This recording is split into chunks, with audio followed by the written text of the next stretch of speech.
Good morning, team. Morning. I hope everybody's ready for a safe day at work today. We're going to start a new topic of our safety talks this morning with the non-powered hand tools. You may have seen the poster already up. Non-powered hand tools is a topic we don't think a lot about perhaps with safety because they're small, because they don't have a motor. We may not be as concerned about them, but they really can pose some safety hazards. And we want to look at some of that today. Through the week, we're going to have an activity later on. We'll look at a kind of a real world case study and get into some details about best practices. But for today, we're just going to intro the subject. Want to make sure everybody has their handout. You should have had a handout already provided and a copy of the company policy on hand tools. Everybody have that? Okay, excellent. Well, let's get into it. How many of you have been familiar with someone who's had an accident with a hand tool? Anyone? Or have you had one yourself? Show of hands. I've seen some accidents. I've seen a person or two get some debris in their eye. Okay, so some debris in their eye. Maybe something that they were able to wash out, but in some cases it could be more serious, and that's a great example.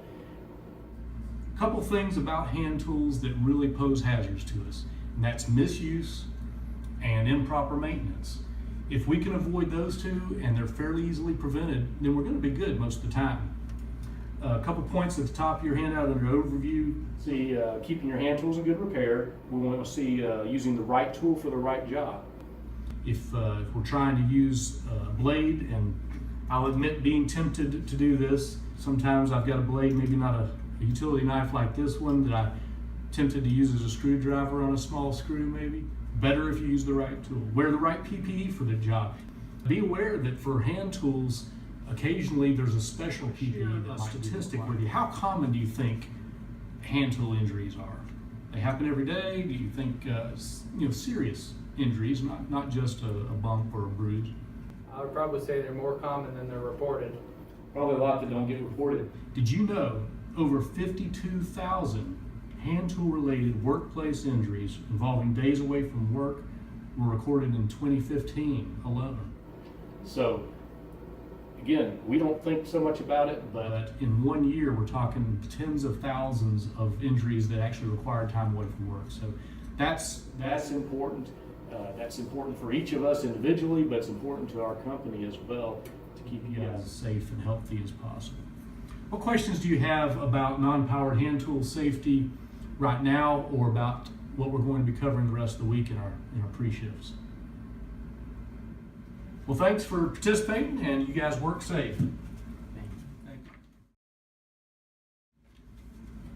Good morning, team. Good morning.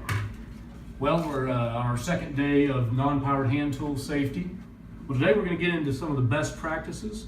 If you look at the discovery section on the handout, we've got a list of tools there, and we want to talk about maybe some specifics on each of those types of tools or categories of tools.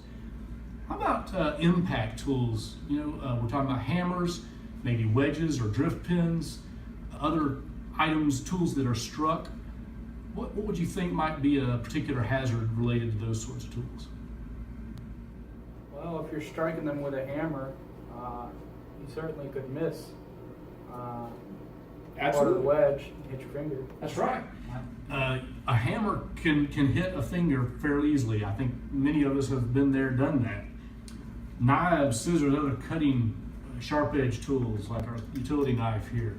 What sort of hazards are concerned with those? Cutting yourself. How can we prevent cutting ourselves? Keeping it sharp. Make sure it's sharp, right? Cutting away from you instead of towards you. Always cut away from yourself, right? I mean, there's no point in pointing at yourself with the blade or anybody else. So be aware where you've got that blade pointed. What else? Anything else on cutting tools or sharp edge tools? How about iron or steel hand tools particularly? Can you think of any hazards that might be particular to using iron and steel tools? Sparking. Sparking, absolutely. So where would you want to be when you're using an iron or steel tool? Somewhere away from gases or chemicals or stuff that's flammable. You don't want to be back where the propane tanks are, right?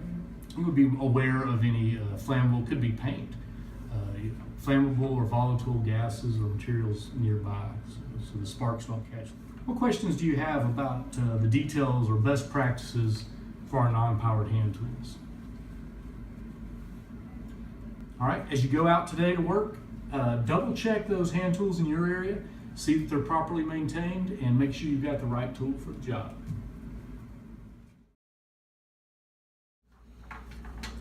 Hey, how's everybody doing this morning? Good. Good. All right.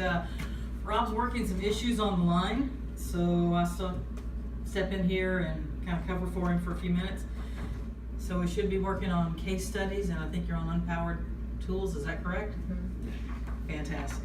All right. I'm going to ask for a volunteer to read the case study aloud for us. Sure, I'll volunteer. All right. Thanks. So before adding new light curtains to the packaging line, Jim needed to remove 2 old cards. Began to lean his entire weight on the socket wrench, but just then his coworker Martin arrived with a breaker bar wrench and suggested they use it instead of the pipe. All right. Anybody ever seen anything like that happen before? I've seen it all the time. Lug wrench on the car? Yeah. Bad experience. Definitely can cause some issues there. All right, that's a good example because we've seen a little bit of that around. All right, why did Martin think the breaker bar wrench was a better idea? It's probably the right tool for the job. Probably is the right tool for the job. Any ideas why it might be the right tool for the job? It's probably a better fit than the pipe was. Definitely a better fit than the pipe was. Good. What hazards would be different with a special tool?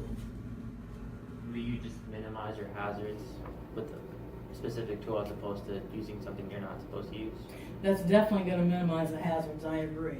It's going to minimize the hazards because it is, as you said, the right tool for the right job. But it's also going to cause some different ones. No, I mean, you could still slip though, right? Like he's got all of his body weight into it, and you could still. Absolutely, because when you look at a bolt, you're talking about a hex head, and it doesn't matter what type of a torque wrench. If you exceed the limit of that torque, then you could round the bolt edges, and that's going to cause slipping and possibly. So probably having gloves, maybe not our glass gloves, but different type of gloves would be good as well. All right, fantastic. Interesting information. Good case study. I think so. Yeah, Thank fantastic. you. Tomorrow we're going to work on the activity. So Rob should be back. Go through that activity with you. Get out there and be safe. All right. Thank you. Appreciate it. Good morning, team. Today we're continuing the safety of non-powered hand tools that we've been working on this week. Today we're going to look at how non-powered hand tools are actually used in our environment. So the activity is on the back side of the handout. If you'll turn there, you'll see what we're going to do is simply choose a task that requires use of a non-powered hand tool. Could be a task you're familiar with already, maybe one that you do, or you might go out on the floor and observe one. Write the name of the task or description, and then there are 3 spaces in the chart below that to list the possible ways that non-powered hand tool might be misused for that task. So we'll take a few minutes to work on that and then come back together and we'll look at the results as a group and discuss maybe what we found, some potential improvements, or some places where we're doing the right thing already. So let's get back in just a few minutes and we'll see you then. Well, Alan, you seem to be the first one to complete the activity today to assess a task using non-powered hand tools. What task did you choose to assess? I did opening boxes and receiving. Opening boxes, okay, so they were probably using utility knives? Yes. Or safety knife, maybe? And what examples of possible misuse did you come up with? Misuse could be cutting towards yourself. That could be a misuse. You could Absolutely. accidentally cut yourself.